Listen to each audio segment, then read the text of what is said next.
Welcome to English Podcast. Hello, everyone, and welcome back to English Habits, the channel where we help you build better English skills through real conversations, deep ideas, and everyday topics. That's right. Here on English Habit, we don't just practice English. We use English to explore how people think, feel, and change their habits in real life. If you're interested in improving your listening, speaking, and critical thinking skills at the same time, this channel is for you. Before we get started, don't forget to subscribe to the channel and turn on the notification bell so you won't miss our future conversations.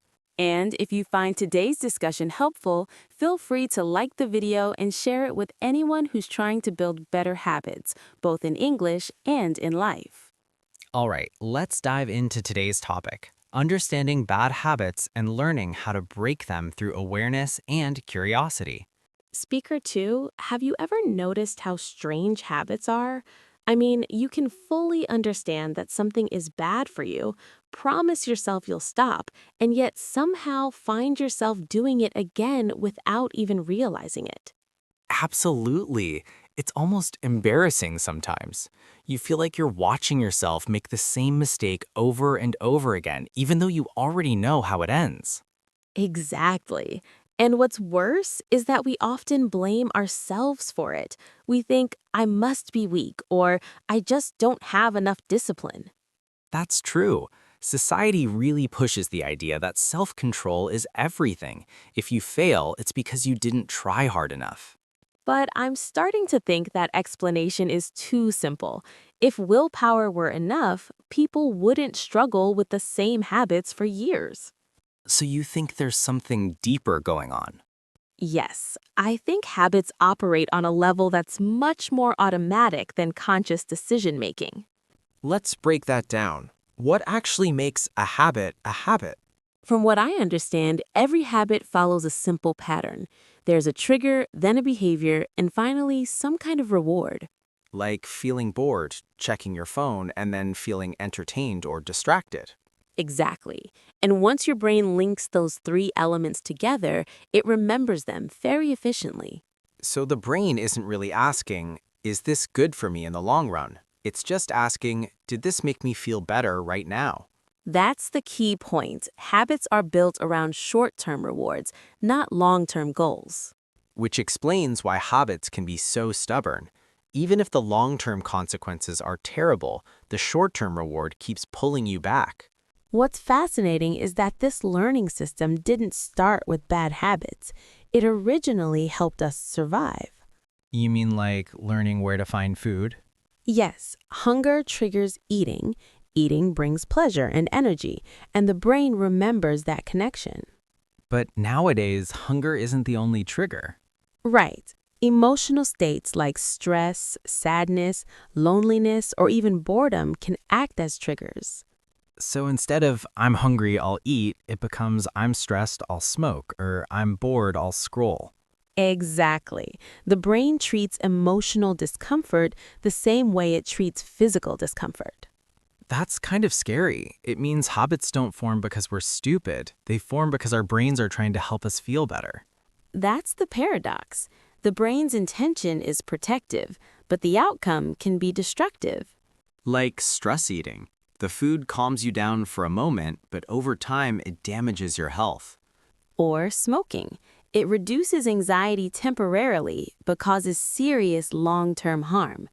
So habits aren't evil, they're just outdated solutions.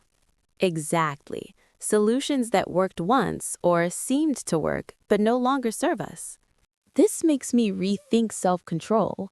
If habits are automatic, can conscious control really compete with them? Only to a point.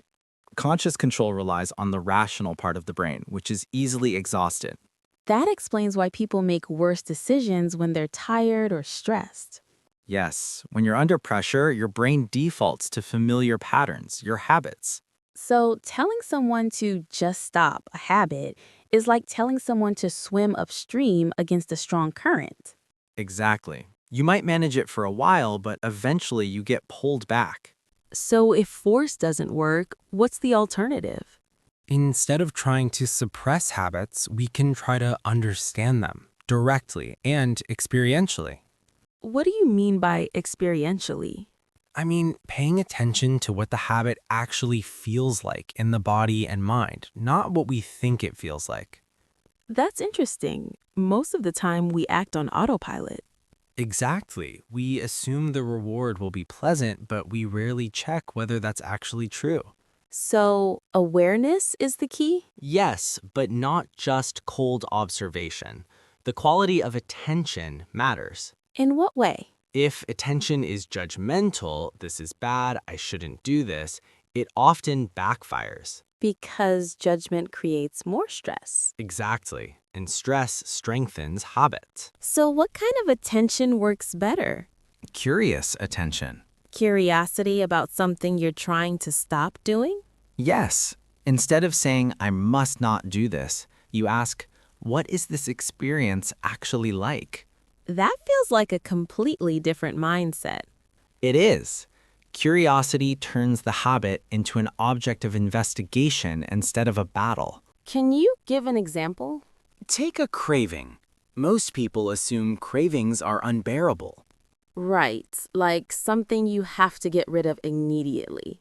But if you observe a craving closely, you might notice it's made of sensations.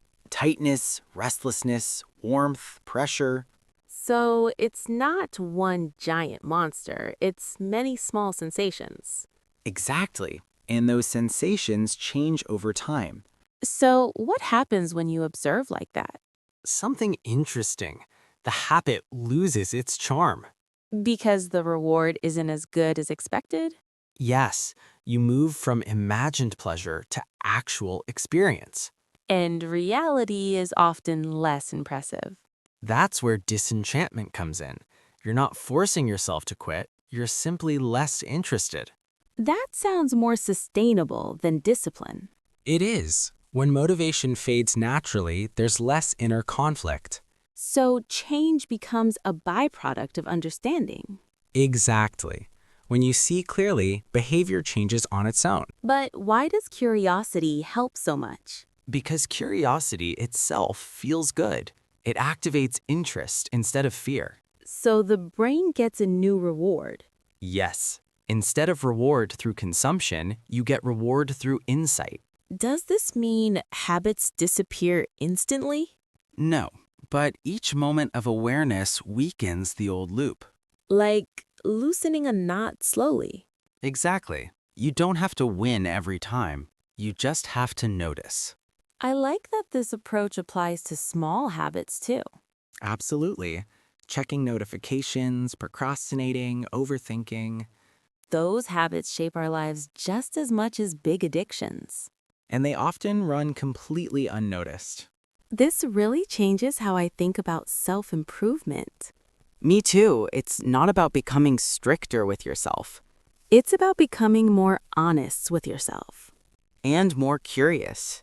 I'd say instead of fighting your habits, understand them deeply, and they'll start to loosen their grip.